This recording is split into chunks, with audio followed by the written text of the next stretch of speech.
নবম শ্রেণীর প্রিয় শিক্ষার্থী, আশা করি সবাই তোমরা ভালো আছো।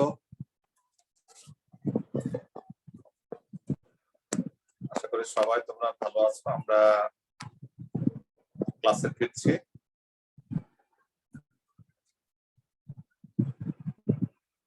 Online class.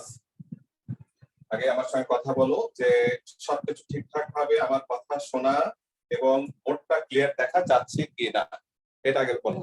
জি স্যার।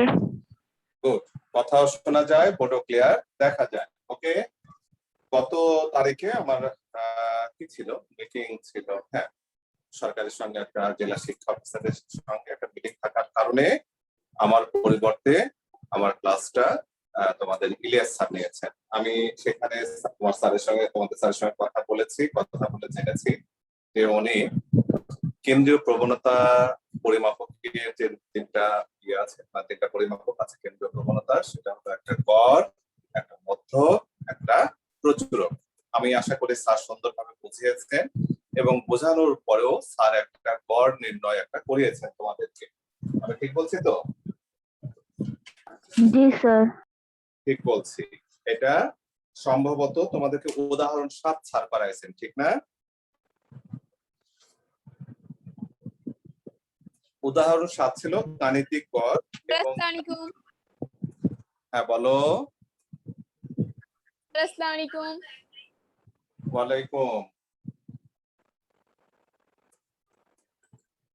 এটা ছিল উদাহরণ 7 ছিল।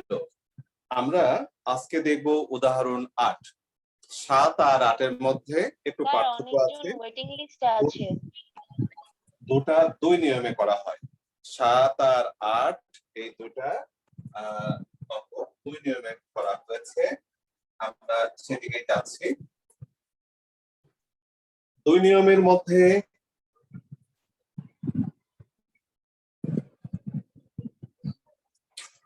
আগের যেটা ছিল, এটা গাণিতিক গড় বের করা হয়েছে। এটা পদ্ধতিটা ছিল সম্পূর্ণ সরাসরি পদ্ধতি, আর আমরা এখন যেটা করছি সংক্ষিপ্ত পদ্ধতি।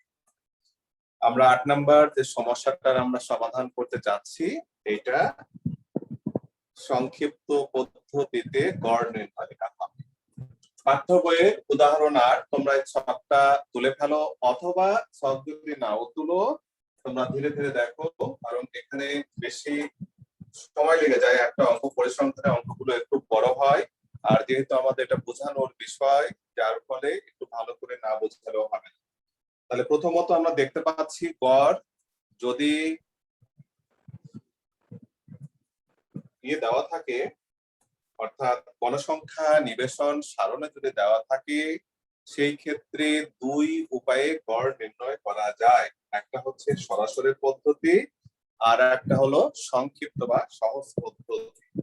আমরা সরাসরি পদ্ধতি, যেটা উদাহরণ 7 ছিল একই অঙ্ক, আমরা ইচ্ছা করলে এটাকে আমরা এই সংক্ষিপ্ত পদ্ধতিতেও করতে পারতাম। তো তোমাদের ইলিয়াস স্যার এটা করে দিয়েছেন।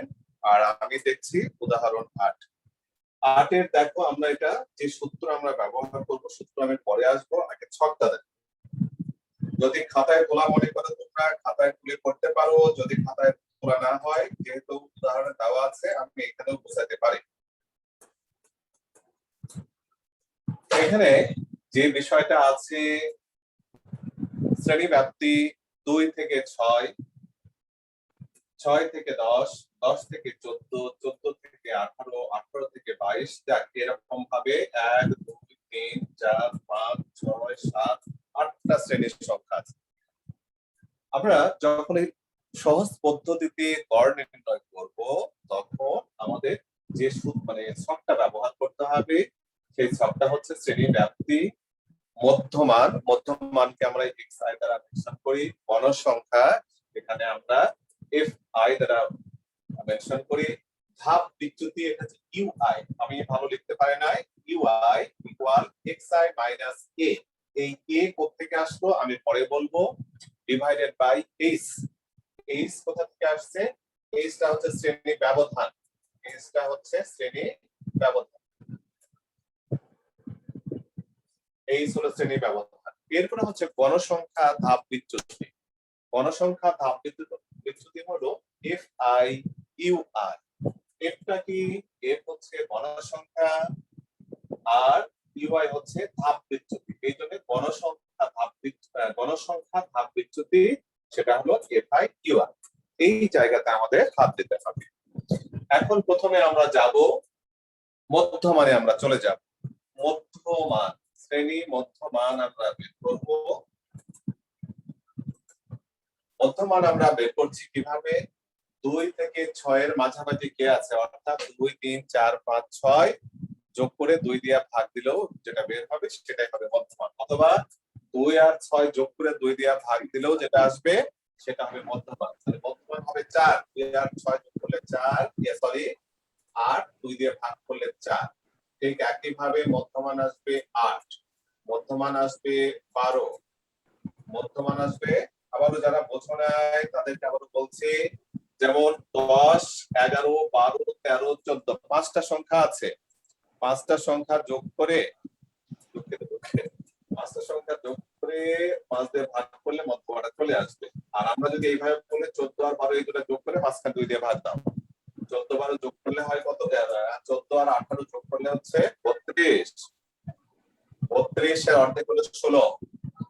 আমরা এইভাবে যাব, 18 পরে হলো 20, 22 এর পর 24, 26 এর পর 28, 30 পর 32। এই হচ্ছে মধ্যমান নির্ণয় করার সূত্র, বা আমার মধ্যমান আমার নির্ণয় করা। এখন আমরা যাব, আর এফআই তো আমাদের দেওয়াই আছে প্রশ্নের মধ্যে। গণসংখ্যা বা ঘটন সংখ্যা বা ফ্রিকোয়েন্সি ইংলিশে বলে, সেটা দেওয়া আছে এবং সেটা যোগ করেছে, আমরা টোটাল যোগ করেছি 188, 183।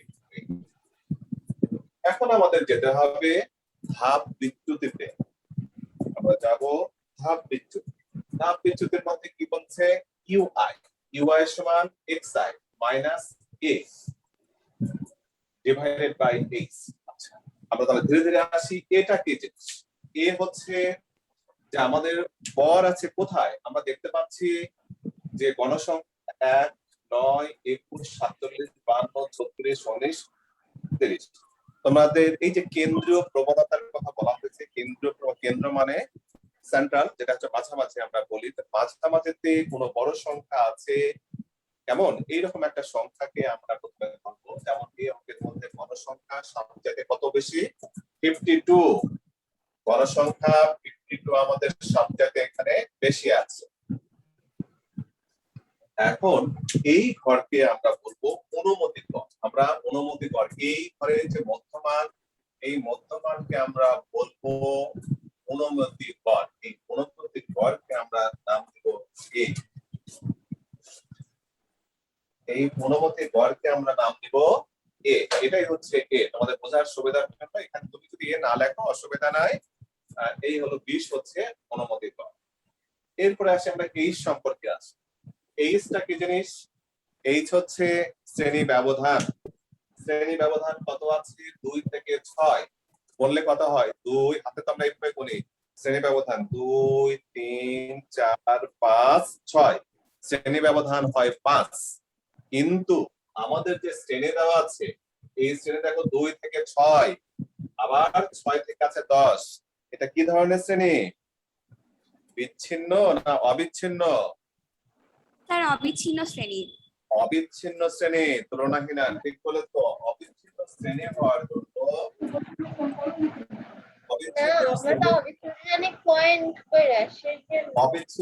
অবিচ্ছিন্ন শ্রেণী হওয়ার জন্য আমরা এক ঘর বাদ দিয়ে দিব। 2 এর পর থেকে আমরা ধরবো 3 4 5 6, অর্থাৎ এক ঘর বাদ দিলে এখানে আসে কত? 1.5, তাই না? -5.5 বাদ দিলে 1.5, আর এখানে আছে 6.5। বিয়োগ করলে আমার সংখ্যা আসে, মোট হচ্ছে 5টা সংখ্যা আসে, সরি 4টা আসে আমাদের। এই জন্য এখানে কি হবে? একটা সংখ্যা বাদ দিয়ে যেতে হবে। আমরা বলবো 3 4 5 6, অর্থাৎ এইচ এর মান হবে 4। এখন যদি আমি বোঝাই তাহলে এই ঘরে আমার কত হবে? এই ঘরে আমার মান আসবে কত? ইউআই সেটা প্রথম সারিতে কত আসবে? আমাদের xi কত ছিল? xi হচ্ছে এখানে হচ্ছে 4, দেখো xi হলো, আমি একটু রাফ করছি এখানে, xi4 minus xi4 minus a কত ধরেছি আমরা, 20 ধরেছি, ডিভাইডেড বাই h আমাদের কত, h আমাদের 4, যেহেতু এটা ছিল আমাদের অবিচ্ছিন্ন অবিচ্ছিন্ন ইয়ে করা ছিল, এটা মানে শ্রেণী ব্যবধান ছিল অবিচ্ছিন্ন, তাহলে এটা বিয়োগ করলে হচ্ছে -16 কে 4 দ্বারা ভাগ করলে -4, তাহলে এই মানটা হচ্ছে -4, এই মানটা হচ্ছে -4। কিভাবে আসছে বোঝা গেল। আমি যদি এইটার কথা একটু বলি, এই ঘরটা আমি যদি আগে করি, বললাম তো এটা করবো না, এই ঘরটা করবো। এই ঘরটা করলে কি হবে, এই ঘরটা হচ্ছে আমাদের xi কত 20, xi 20 মাইনাস a কত, a ও 20 ডিভাইডেড বাই কত 4, তাহলে 0/4, তাহলে কত হয় 0 হয়, 0/4 এটা 0 হয়। স্যার আমার একটা প্রশ্ন আছে। নাম বলো। স্যার আমি বারিশা।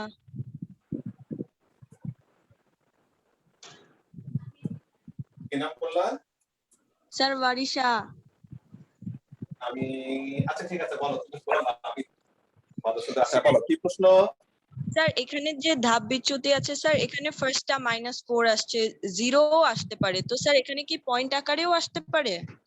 না, পয়েন্ট আকারে আসবে না, একদম পয়েন্ট আকারে আসবে না। আমি তোমাদেরকে একটা কৌশল শিখাচ্ছি, কৌশলটা হচ্ছে কি, ভালো করে শুনবা। এটা হিসাব করতে হয় না, একদম হিসাব করার কোনো দরকার নাই, চোখ বন্ধ করে লেখা যায়। কিভাবে চোখ বন্ধ করে লেখা যায়, চোখ বন্ধ করে হচ্ছে, যে ঘরে অনুমিত গড় আছে মানে আনুমানিক গড়, অ্যাবসলিউট মিন, মিন মানে গড়, অ্যাবসলিউট মানে অনুমিত বা আনুমানিক গড়, তাকে আমরা এ দ্বারা প্রকাশ করি, ধরে নেই আমরা সেটাকে এ, মানে আমরা কোনটা করলাম, এটা আমরা কখন পাবো, যে গণসংখ্যা মাঝামাঝি এবং সবচাইতে বেশি আছে, গণসংখ্যা মাঝামাঝি থাকবে। 52, দেখো মোটামুটি এই ঘরে উপর থেকে এখানে 8টা ঘরে ঠিক উপরে 1 2 3 4 5 নাম্বার ঘরে আছে, আবার নিচ থেকে 1 2 3 নাম্বার 4 নাম্বার ঘরে আছে। আমি ধরে নিতে পারি এটা মাঝামাঝি, যেহেতু বেজোড় সংখ্যা না, মাঝামাঝি জায়গায় 52 সবচেয়ে গণসংখ্যা বেশি। অতএব আমি বলবো তাহলে মধ্যমান মানে আমাদের যে গড় আছে, আমরা বলবো এই শ্রেণীতে 18 থেকে 22, যার হচ্ছে মধ্যমান 20, এই জায়গাতে আমাদের গড় আছে, এবং সেই গড়টা আমরা বললাম আনুমানিক, সেটা 20 হতে পারে, এটা ধারণা আমাদের, আমরা অঙ্ক করি নাই কিন্তু ধারণা। এবং ওইখানে বিচ্যুতি কি আসবে, ধাপ বিচ্যুতি আসবে 0। 0 কিভাবে আসে আমি বোঝাই দিয়েছি, যে xi minus a by h, xi টা কত 20, a কত 20, আর h হচ্ছে শ্রেণী ব্যবধান তোমাদের এটা আছে 4, তাহলে হলো 0। এখন দেখো যে প্রশ্ন করেছিল আমাকে, আমি ইচ্ছা করলে উপর দিকে এইভাবে লিখতে পারি -1 -2 -3, তুমি যদি হিসাব করে দেখো ওটা মিলে যাবে, আবার নিচে আসবে 1 আসবে 2 আসবে 3, আরো ঘর থেকে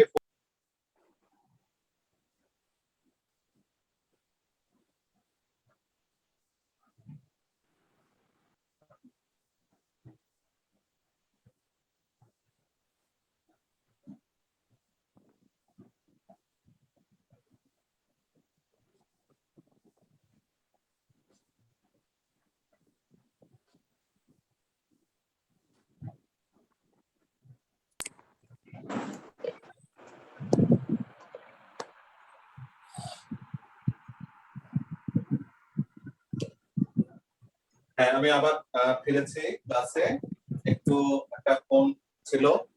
আচ্ছা, এটা যদি আমি হিসাব করি ওইভাবেই আসবে, তাহলে আমরা কি শিখলাম, যে ঘরে অনুমিত গড় আছে ওই ঘর এসে ধাপ বিচ্যুতি হবে 0, উপর দিকে অর্থাৎ যেদিকে মানে ছোটর দিকে যাবে -1 -2 -3 -4, আর নিচের দিকে 1 2 3 4 5 এইভাবে যাবে। এখন আসো আমরা গুণ করি, গুণ করলে কি হচ্ছে, fi ui, ধাপ বিচ্যুতির সাথে গুণ করব গণসংখ্যা, তাহলে 1 আর -4 গুণ করলে -4, 9 আর এটা গুণ করলে -27, -21 42, মাইনাস 47, এই ঘরে তো 0, 36, 38, 9। এখন আমাদের এখানে সামেশন করে নামাতে হবে। কিভাবে নামাতে হবে? ক্যালকুলেটরে আমরা কিভাবে যোগ করব? আমরা প্লাস গুলোকে আগে লিখবো। কি লিখবো আমরা? 36, ক্যালকুলেটরে আমরা যোগ করছি। 36 plus 38 plus 9 minus 47 minus 42 minus 27 minus 4। Result দেখাবে ক্যালকুলেটরে কত? মাইনাস 37। বলো, মাইনাস 37 আসবে। এখন আমাদের সূত্রে আমরা যাব। এইটুকু যদি তোমাদের লেখা হয়ে থাকে আমি মুছে দিয়ে সূত্রে চলে যেতে চাই। এটুকু আমি আশা করি তোমাদের লেখা হয়ে গেছে। মেয়েরা কি বলো, লেখা হয়েছে না? একজন শুধু একটু কথা বলো। তুলনাহীনা, তুমি যেহেতু প্রথম থেকে আছো, ক্যাপ্টেনের দায়িত্ব পালন করো, তুমি তোমারটা শুধু আনমিউট রাখো, তুমি বাকিরা সবাই মিউট রাখো। একদম প্রশ্ন করলেই হবে। আর অন্যদের যদি প্রশ্ন থাকে সেটা তো অবশ্যই করতে হবে। তুলনাহীনা, আমি সূত্রে চলে যাই এখন, তাই না? জি স্যার। গুড। আর যেহেতু এটা বইতে আছে, আমি সবটা সুন্দর করে আমি আগেই তোমাদের তৈরি করে রেখেছিলাম, কিন্তু সময় পারা যায় না। 40 মিনিট সময়ের মধ্যে ক্লাস শেষ করা যায়। আমি বেশি মুছ পড়ে এইটুকু মুছে দিয়ে আমি কিছু কাজেও রাখার চেষ্টা করছি, কারণ এর পরের অঙ্কের সময় আমাদের ঘরগুলো প্রয়োজন আছে।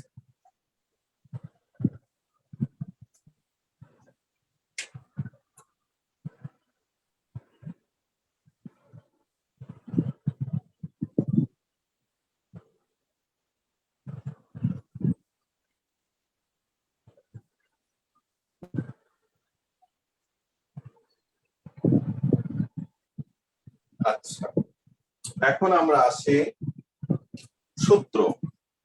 সূত্র আমরা লিখছি গড়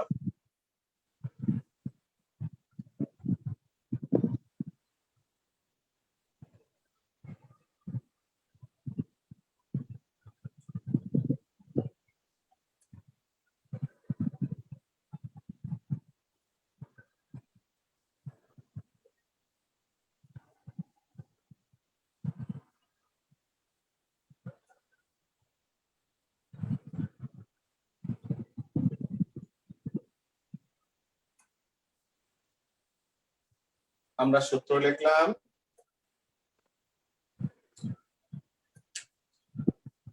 সূত্রটা কি দাঁড়ালো? গড় x equal a plus summation fi অর্থাৎ ওই যে গণসংখ্যা ধাপ বিচ্যুতির তারের যোগফল যেটা মাইনাস 37 হয়েছিল, n হচ্ছে total number of frequency n গুণ h। টা কি? h হচ্ছে শ্রেণী ব্যবধান। আচ্ছা, সবাই একটু শুনে রাখবা, এই যে লেখা আছে x এর উপর একটা মাইনাস টান দেওয়া আছে বা x এর উপর একটা মাত্রা দেওয়া আছে, এখানে আমরা পড়ার সময় পড়বো এরকম ভাবে বার x। কি বলবো? বার x। বার x মানে গড় x। এখন আমরা আসছি কি সূত্র কি? a হলো অনুমিত গড়। অনুমিত গড় কত ধরা হয়েছে? 20 ধরা হয়েছে। 20। অনুমিত গড় 20। এরপরে আমরা আসব সামেশন fi অর্থাৎ গণসংখ্যা ধাপ বিচ্যুতির সামেশনে আমরা আসব। সেটা বের হয়েছে আমাদের মাইনাস 37। আমরা আগে ছকের মধ্যে বের করে নিলাম। n কি বলেছি? Total number of frequency. nটা হলো কত? 188, ঠিক না? 188 গুণ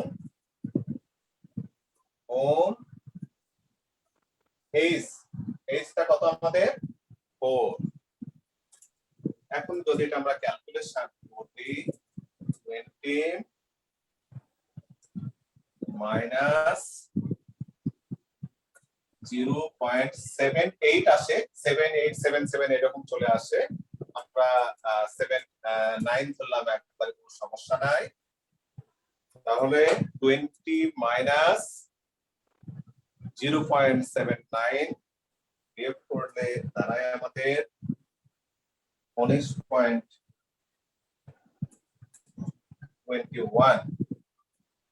আমাদের কাছে প্রশ্ন করা হয়েছিল, আসলে প্রশ্নটা আমরা আলোচনা তেমন করে নাই। আসলে প্রশ্ন ছিল যে কোন দ্রব্যের উৎপাদনে বিভিন্ন পর্যায়ে যে খরচ সমূহ কত টাকায় হয় তা নিচের সারণীতে দেখানো হয়েছে, সংক্ষিপ্ত পদ্ধতিতে গড় নির্ণয় করো। তাহলে কি বলা হয়েছে, বিভিন্ন খরচ উৎপাদনে আনুমানিক খরচ কত হবে আমাদের 100 টাকায় উল্লেখ করে দেওয়া হয়েছে।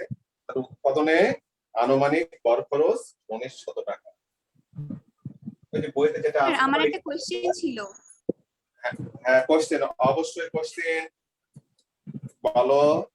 স্যার আমরা বুঝবো কিভাবে কখন হচ্ছে সংক্ষিপ্ত পদ্ধতিতে গড় বের করতে হবে আর কখন সাধারণ যেভাবে পদ্ধতিতে গড় বের করতে হবে? তুলনায় না, আমি প্রশ্নটা বুঝতে পারিনি, আরেকবার বলো তো, একটু ওই শব্দটা ঝিরঝির ঝরঝর করেছে আর কি, বলো। স্যার আমি বলছিলাম যে আমরা কিভাবে বুঝবো যে কোশ্চেন দেখে যে এখন সংক্ষিপ্ত পদ্ধতিতে গড় বের করতে হবে নাকি সাধারণ পদ্ধতিতে? খুব সুন্দর প্রশ্ন, তুলনাহীনা সুন্দর প্রশ্ন করেছে, যে আমরা কি দেখে বুঝবো যে এটা সরাসরি গড় করব না সংক্ষিপ্ত পদ্ধতি। সংক্ষিপ্ত পদ্ধতির আরেকটা নাম আছে সহজ পদ্ধতি। আমরা কিভাবে করব? হ্যাঁ, কোন পদ্ধতি যদি উল্লেখ করা না থাকে তুলনাহীনা, তোমার যেটা যে নিয়মে খুশি তুমি সেই নিয়মে করবা। আর যদি পদ্ধতি উল্লেখ করে দেয়, যদি বলে যে সরাসরি গড় নির্ণয় করো, তাহলে সরাসরি করতে হবে, যদি না করো জিরো দিব। যদি বলে সহজ পদ্ধতি করো, একটা মেয়ে কে আছো, ছবি দেখতে পাচ্ছি, তোমার তুমি মিউট করে রাখো, তোমারটা শব্দ হচ্ছে। হ্যাঁ, কি ওটা আমি নাম পাচ্ছি না, যে এইমাত্র দেখেছিলাম, দিশা, 9 বিজনেস স্টাডিজ এর 9 রুল, দিশার শব্দ হচ্ছিল। আচ্ছা, তাহলে তুলনাহীন প্রশ্নের উত্তর পেয়েছো, যে যদি উল্লেখ করা থাকে যে সরাসরি গড় করো বা সহজ পদ্ধতিতে গড় করো, পদ্ধতি উল্লেখ থাকলে পদ্ধতি, না হইলে তোমাদের ইলিয়াস স্যার বাম দিকে যেটা করিয়েছেন ওই নিয়মেও করতে পারো, আবার আমি তোমাদের ডান নিয়মে করালাম, তোমরা ডান দিকের নিয়মে করতে পারো। আমি এই মানে এই অঙ্কটা, বিশেষ করে যে উদাহরণ 8 করালাম, এই নিয়মটা অত্যন্ত গুরুত্বপূর্ণ। আমাদের বেশিরভাগই এই নিয়মে অঙ্ক করতে হবে, পরীক্ষাতেও এই ধরনের অঙ্ক আসে। কেমন, পরীক্ষাতেও তোমাদের এই ধরনের অঙ্কই করতে হয়। তো আমি আশা করি যে এটা সবাই ভালো বুঝতে পেরেছো। এই কোনো প্রশ্ন আছে এখানে, আর কোনো না বোঝার? আমি এই যে আমার এখানে আজকে প্রেজেন্ট আছো তোমরা, এই মুহূর্তে প্রেজেন্ট আছো 48, আমি সহ 48, আমি বাদ দিলাম 47। এই যে 47 আমরা যুক্ত আছি, সবাই কি বুঝতে পেরেছি? কারো কোনো প্রশ্ন আছে? স্যার আমার আছে। হ্যাঁ, ওয়ারিসা সম্ভবত, নাম জি আগে নাম বলো, স্যার ওয়ারিসা আমার বলো। জি স্যার। স্যার এখানে তো আমাদের শ্রেণী ব্যাপ্তিটা অবিচ্ছিন্ন শ্রেণীতে আছে, কিন্তু স্যার যদি বিচ্ছিন্ন শ্রেণীতে থাকতো তাহলে কিভাবে করতাম? হ্যাঁ, বিচ্ছিন্ন শ্রেণী যদি থাকে, আমি একটু, তুমি তুমি একটু বই খোলো, বইয়ে তুমি দেখবা হলো, বইয়ের দেখবা কত নম্বর উদাহরণ বলি। হ্যাঁ, তুমি ইয়ে করো, 338 পৃষ্ঠা, অর্থাৎ আমি অঙ্কটা হচ্ছে উদাহরণ 12 উদাহরণ 12 বইয়ের নিচের দিকে আছে, 12 পিছনের পৃষ্ঠা, অর্থাৎ 338 পৃষ্ঠায় যাও তো। 338 পৃষ্ঠা গিয়েছো? জি স্যার। দেখো 338 পৃষ্ঠায় ওই যে খ নাম্বার মধ্যক নির্ণয়ের জন্য গণসংখ্যা নিবেশন সারণী, দেখো এখানে শ্রেণী ব্যাপ্তি আছে 30 থেকে কত 35, তারপরে আছে 36 থেকে 41। এখন এই জায়গাতে দেখো নিচে ওই ছকের 3 নাম্বার লাইনে, ছকের নিচে 3টা লাইন দেখো, 3 নাম্বার লাইন, সুতরাং এল সমান এত, এফসি এত, এফএম এত, এই সমান আছে 6। দেখো তো গুণে দেখো তো এবার তুলনাহীনা ওয়ারিসা, যে 30, 31, 32, 33, 34, 35, 36, সরি 35, মোট 6টা সংখ্যা। তার মানে এটা কিটা আছে, এটা কি ছিল? এটা ছিল বিচ্ছিন্ন শ্রেণী ব্যাপ্তি ছিল। এই বিচ্ছিন্নের জন্য সবগুলোই আমাদের টোটাল প্রথম থেকে শেষ পর্যন্ত আসছে। আর কেমন অবিচ্ছিন্ন থাকার কারণে আমরা একটা বাদ দিয়ে যেতে হবে আমাদের, যেহেতু ওটা হিসাবটা আমাদের ওইরকম ভাবে আসবে না। ক্লিয়ার এবার? জি স্যার, ক্লিয়ার। ওকে, আর কারো প্রশ্ন? আমি সূত্রটা আবারও বুঝিয়ে দিব। ছকটা মনে হয় সবাই বুঝেছো। ছকের ব্যাপারে কারো কোনো আপত্তি থাকার কথা না। গড় এক্স, ইংলিশে বলবো bar X equal A plus summation fi by n গুণ x। তাহলে এ ছিল অনুমিত গড় বা বা আনুমানিক গড়, সেটা 20 আমরা বের করেছি আগে। ওখানে বলেছি যে ঘরে সবচাইতে গণসংখ্যা বেশি সেই বরাবর শ্রেণীর মধ্যমান, যেটা শ্রেণীর মধ্যমান বা মধ্যমান বলেছি, বা শ্রেণীর মধ্যমান আমরা বলি, শ্রেণীর মধ্যমান যেটা সেখানে ছিল 20, অর্থাৎ 20 হচ্ছে অনুমিত গড়। আর এটা তো আমরা হিসাব করে বের করলাম গণসংখ্যা ধাপ বিচ্যুতির সামেশন অর্থ যোগ। এটা ডাব্লুর মতো, সংখ্যাটা ডাব্লু নয়, ডাব্লুর মতোই দেখতে এটাকে, অর্থাৎ আমরা বলি যে ডাব্লু উল্টায় দেওয়া হয়েছে, কেমন একটু কাট করে রাখা হয়েছে ডাব্লু কে, যার ফলে ওটা কি হয়েছে? সামেশন হয়েছে।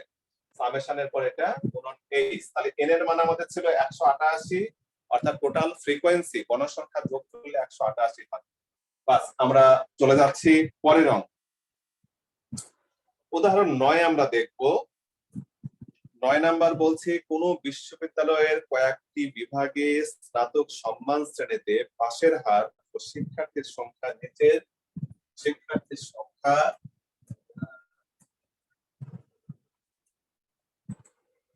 আমাদের 10 মিনিট সময় আছে হাতে, আমরা অনেকখানি আগাইতে পারবো। উপস্থাপন করা হলো উক্ত বিশ্ববিদ্যালয়ের ওই কয়টি বিভাগের স্নাতক সম্মান শ্রেণীতে পাশের হার নির্ণয় করো। আমরা দেখি একটু কি আছে।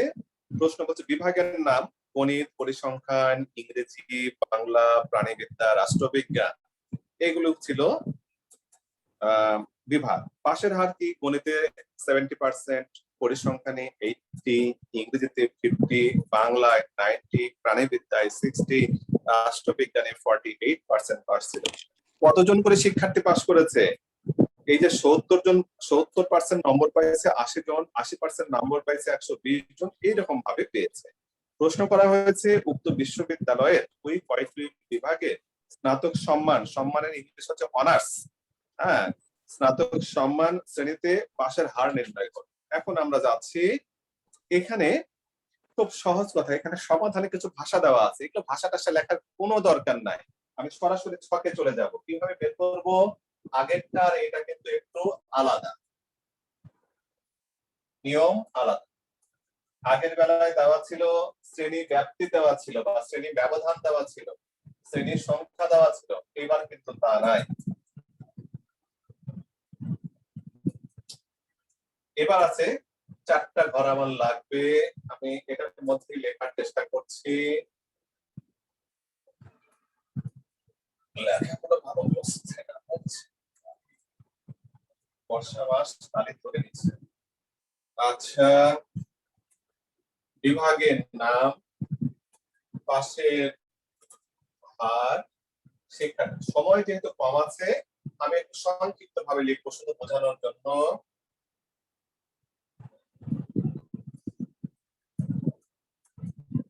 এটা উদাহরণ 9। এটা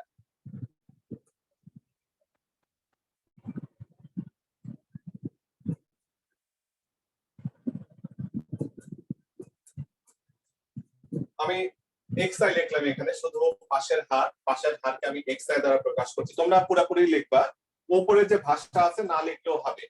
এখানে wi কিন্তু এটা ছোট হাতের wi আছে, আর শেষেরটা হচ্ছে xi wi। কি আছে এখানে? গণিত, এখানে বিভাগ,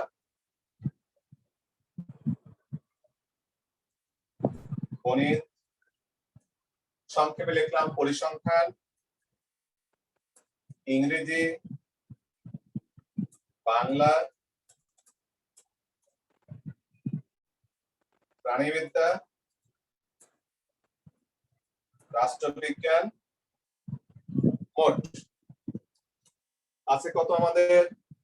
গণিতে পাস করছে 70%, পরিসংখ্যান নিয়ে 80%, ইংরেজি 50%, বাংলা 90%, প্রাণীবিদ্যা 60%, রাষ্ট্রবিজ্ঞান 85%। শিক্ষার্থীর সংখ্যা কতজন শিক্ষার্থী পাস করেছিল সেখানে? প্রথমে 80, 120, 100, 225, 135, 300। এখানে টোটাল নাম্বার যে মোট আমরা লিখেছি মোটের এখানে হচ্ছে যোগ করলে পরে 960 হয়, এটা যোগ করলে 960। এখন আমরা কি করতে হবে? এখানে xi wi গুণ করে দিতে হবে ক্যালকুলেটর নিয়ে। আরে এগুলো তো দেওয়াই আছে আমাদের, তাহলে আমাদের কাজ শুধু এইটুকু কাজ।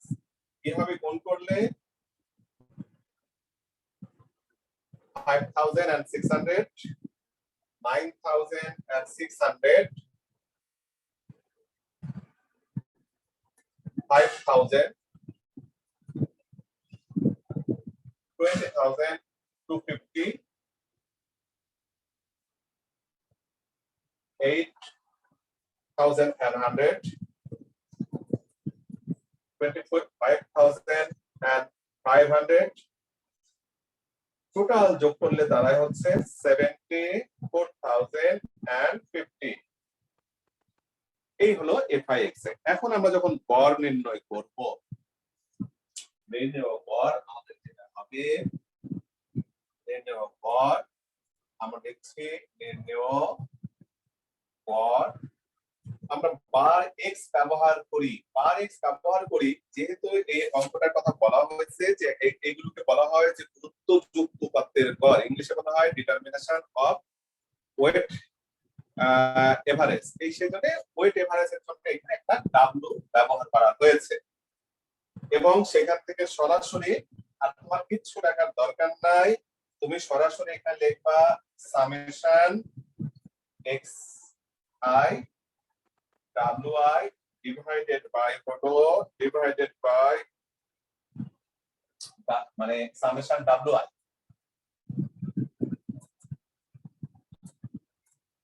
Summation w।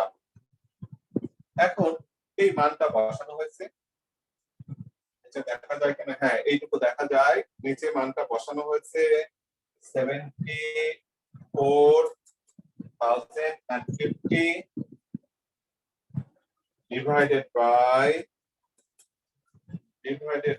এটা যোগ করতে হয়েছে 960। এটা গড় করলে আসে 77.14।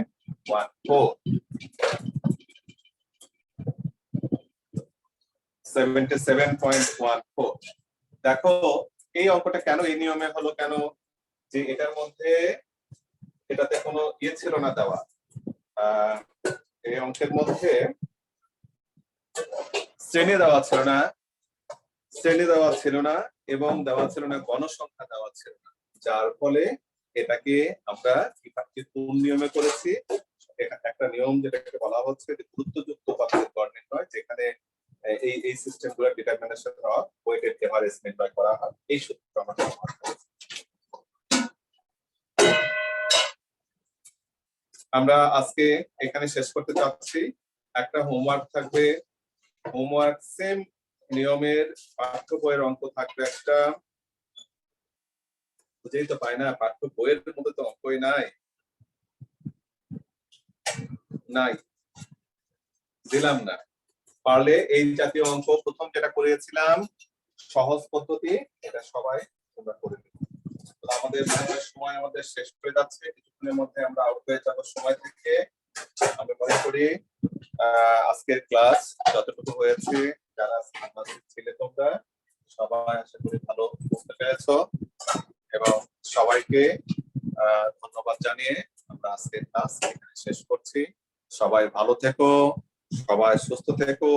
পরিবারের লোকজন, বড় মানুষ যারা ঘরের বাইরে যায়, বাইরে যাওয়ার সময় যেন মাস্ক ব্যবহার করে, এবং বাসায় ঢোকার পরে নিজেকে যেন স্যানিটাইজারের যে ব্যবস্থা করা স্যানিটাইজার সেটা যেন করে ফেলে, পরিষ্কার পরিচ্ছন্ন রাখে এবং সবাই তোমরা ভালো থেকো, কোভিড মুক্ত থাকো, এই দোয়া করি।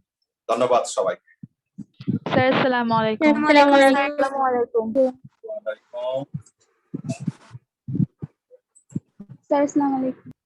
স্যার আসসালামু আলাইকুম।